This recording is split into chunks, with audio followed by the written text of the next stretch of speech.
ಎಲ್ರಿಗೂ ನಮಸ್ಕಾರ. ಇವತ್ತು ವೆಯ್ಟ್ ಲಾಸ್ ಮಾಡೋರಿಗೆ ಒಂದು ಒಳ್ಳೆ ರೆಸಿಪಿನ ತೊಗೊಂಡು ಬಂದಿದ್ದೀನಿ. ಯಾರೆಲ್ಲ ನಾವು ಆದಷ್ಟು ಬೇಗ ವೆಯ್ಟ್ ಲಾಸ್ ಮಾಡಬೇಕು, ಸಣ್ಣ ಆಗಬೇಕು, ಹಾಗೆಯೇ ರುಚಿಕರವಾಗಿರಬೇಕು, ಆರೋಗ್ಯಕ್ಕೂ ತುಂಬಾ ಒಳ್ಳೆಯದಾಗಿರುವಂತಹ ಒಂದು ಒಳ್ಳೆ ರಾಗಿ ಮಾಲ್ಟ್ ಅಥವಾ ರಾಗಿ ಸೂಪ್ ಅಂತಲೇ ಹೇಳ್ಬೋದು. ವೆಜಿಟೇಬಲ್ಸ್ನೆಲ್ಲನೂ ಹಾಕಿ ಈ ರೀತಿ ನೀವು ಸೂಪ್ ಮಾಡ್ಕೊಂಡು ಕುಡಿದ್ರೆ ಡೈಲಿ ಒನ್ಸ್ ಅಥವಾ 2 ಟೈಮ್ಸ್ ನೀವು ಕುಡಿದ್ರೂ ಕೂಡ ಖಂಡಿತವಾಗ್ಲೂ ಆದಷ್ಟು ಬೇಗನೆ ಸಣ್ಣ ಆಗ್ತೀರಾ. ಯಾರೆಲ್ಲ ನನ್ನ ಚಾನಲ್ ನೋಡ್ತಾ ಇದ್ದೀರಾ ದಯವಿಟ್ಟು ಲೈಕ್ ಮಾಡಿ, ಫಾಲೋ ಮಾಡಿ, ಸಬ್ಸ್ಕ್ರೈಬ್ ಮಾಡ್ಕೊಳ್ಳಿ ಅಂತ ಕೇಳ್ಕೊತೀನಿ. ಇವಾಗ ನಾನು ಈ ಮಾಲ್ಟ್ ಮಾಡೋದಕ್ಕೆ ನಾನು ವೆಜಿಟೇಬಲ್ಸ್ನ ತೊಗೊಂಡಿದ್ದೀನಿ. ನಿಮಗೆ ಮನೇಲಿ ಯಾವುದಿರುತ್ತೆ ಆ ವೆಜಿಟೇಬಲ್ಸ್ನ ತೊಗೊಂಡು ಒಂದು ವಿಷಲ್ ಮಾಡಿಸ್ಕೊಳ್ಳಿ. ನೀವು ಕುಕ್ಕರಲ್ಲಿ ಒಂದು ವಿಷಲ್ ಮಾಡಿಸ್ಕೊಂಡ್ರೆ ಬೇಗ ಬೇಯುತ್ತೆ. ಈ ಕಡೆ ನಾನು ಒಂದು 4ರಿಂದ 5 ಟೇಬಲ್ ಸ್ಪೂನಷ್ಟು ರಾಗಿ ಹಿಟ್ಟನ್ನು ತೊಗೊಂಡಿದ್ದೀನಿ. ಅದಕ್ಕೆ ಒಂದು ರುಚಿಗೆ ತಕ್ಕಷ್ಟು ಉಪ್ಪು, ಒಂದು ಅರ್ಧ ಸ್ಪೂನಷ್ಟು ಉಪ್ಪು ಹಾಕ್ಕೊಂಡು, ಹಾಗೆ ರಾಗಿ ಹಿಟ್ಟನ್ನು ನೀರು ಹಾಕ್ಕೊಂಡು, ಒಂದು ಗ್ಲಾಸಷ್ಟು ನೀರು ಹಾಕ್ಕೊಂಡು ಸ್ವಲ್ಪ ಲೈಟಾಗೆಲ್ಲ ನೀಟಾಗಿ ಕಲಿಸ್ಕೊಳ್ಳಿ. ಗಂಟು ಯಾವುದು ಇರಬಾರ್ದು. ಆ ರೀತಿಯಾಗಿ ಚೆನ್ನಾಗಿ ಕೈ ಆಡ್ಕೋಬೇಕು. ನೋಡಿ, ಇದು ವಿಷಲ್ ತೆಗೆಸಿ ಇಟ್ಕೊಳ್ಳಿ. ನೀವು ವೆಜಿಟೇಬಲ್ಸ್ ಬೇಯಿಸುವಾಗ ಬೇಕಾದ್ರೆ ಒಂದು ಸ್ವಲ್ಪ ಉಪ್ಪು ಹಾಕ್ಕೊಂಡಿರಿ, ಚಿಟಿಕೆ ಅಷ್ಟು.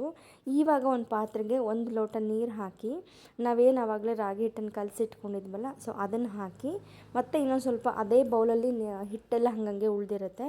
ಸೊ ಅದನ್ನೆಲ್ಲ ನೀರು ಸೇರಿಸ್ಕೊಂಡು ನೀವು ಈ ಪಾತ್ರೆಯಲ್ಲಿ ಈ ರೀತಿಯಾಗಿ ಒಂದು ಕುದಿ ಬರೆಸ್ಕೊಳ್ಳಿ. ಸ್ವಲ್ಪ ಆವಾಗಲೇ ಕೈ ಆಡ್ತಾ ಇರಬೇಕು ನೀವು, ಇಲ್ಲಾಂದರೆ ರಾಗಿ ಮಾಲ್ಟ್ ಯಾವಾಗಲೂ ತಳ ಹಿಡಿಯೋ ಚಾನ್ಸಸ್ ಬೇಗನೆ ಇರುತ್ತೆ. ಸೊ ಹಾಗಾಗಿ ಇವಾಗ ನೋಡಿ, ಆವಾಗ ಕೈ ಆಡಿಕೊಂಡು ಈಗ ಒಂದು ಸ್ವಲ್ಪ ಕುದಿ ಬರ್ತಾ ಇದೆ ಅನ್ನೋ ಟೈಮಲ್ಲಿ ನೀವು ಆಗಲೇ ಏನು ಬೇಯಿಸಿಟ್ಕೊಂಡಿರ್ತೀರಲ್ಲ ವೆಜಿಟೇಬಲ್ಸ್ನ, ತರಕಾರಿನ ಹಾಕೋಬೇಕಾಗತ್ತೆ. ಈ ರೀತಿ ಒಂದು ಸರಿ ನೀವು ಟ್ರೈ ಮಾಡಿ ನೋಡಿ, ನೀವೇ ಅನ್ಕೋತೀರ ತುಂಬಾ ಟೇಸ್ಟಿಯಾಗಿರುತ್ತೆ. ನೋಡಿ, ಇವಾಗ ನೀಟಾಗಿ ಒಂದು ಸರಿ ಚೆನ್ನಾಗಿ ಕೈ ಆಡ್ಕೊಳ್ಳಿ. ನಿಮ್ಗೇನಾದ್ರು ಸ್ವಲ್ಪ ಗಟ್ಟಿ ಅನ್ನಿಸ್ತಿದೆ ಮಾಲ್ಟು, ಇನ್ನೂ ಸ್ವಲ್ಪ ನೀರು ಅವಶ್ಯಕತೆ ಇದೆ ಅಂತ ಅನಿಸಿದ್ರೆ ಇನ್ನೂ ಒಂದು ಗ್ಲಾಸ್ ನೀರು ಹಾಕ್ಕೊಳ್ಳಿ. ನಮ್ಗೆ ರಾಗಿ ಮಾಲ್ಟ್ ಮಳ್ತಾ ಕುದೀತಾ ನಮ್ಗೆ ಅದು ಗಟ್ಟಿ ಆಗ್ತಾ ಬಂದ್ಬಿಡುತ್ತೆ. ಸೊ ನೀರು ಹಾಕ್ಕೊಂಡ್ರೆ ತುಂಬ ತೆಳ್ಳಗಾಯಿತು ಅಂತೇನು ಅನಿಸೋದಿಲ್ಲ.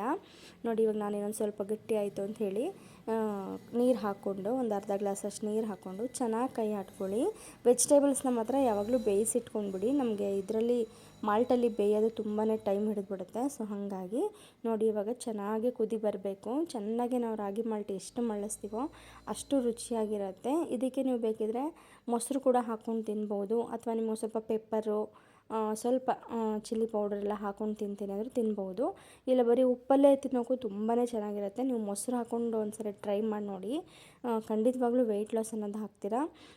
ವೆಯ್ಟ್ ಲಾಸ್ ಮಾಡೋರಿಗೆ ಇದು ಒಂದು ಒಳ್ಳೆ ರೆಸಿಪಿ ಅಂತಲೇ ಹೇಳ್ಬೋದು. ದಯವಿಟ್ಟು ನನ್ನ ಚಾನಲ್ನ ಸಬ್ಸ್ಕ್ರೈಬ್ ಮಾಡ್ಕೊಳ್ಳಿ, ಫಾಲೋ ಮಾಡಿ, ಕೊನೆವರೆಗೂ ನೋಡಿ. ಇವಾಗ ಚೆನ್ನಾಗಿ ಒಂದು 5 ನಿಮಿಷ ಚೆನ್ನಾಗಿ ಕುದಿಸ್ಕೊಂಡ್ರೆ ನಿಮಗೆ ರಾಗಿ ಮಾಲ್ಟ್ ರೆಡಿ ಆಗಿಬಿಡುತ್ತೆ. ಒಂದು ಒಳ್ಳೆ ಹೆಲ್ತಿ ರೆಸಿಪಿ ಅಂತಲೇ ಹೇಳ್ಬೋದು.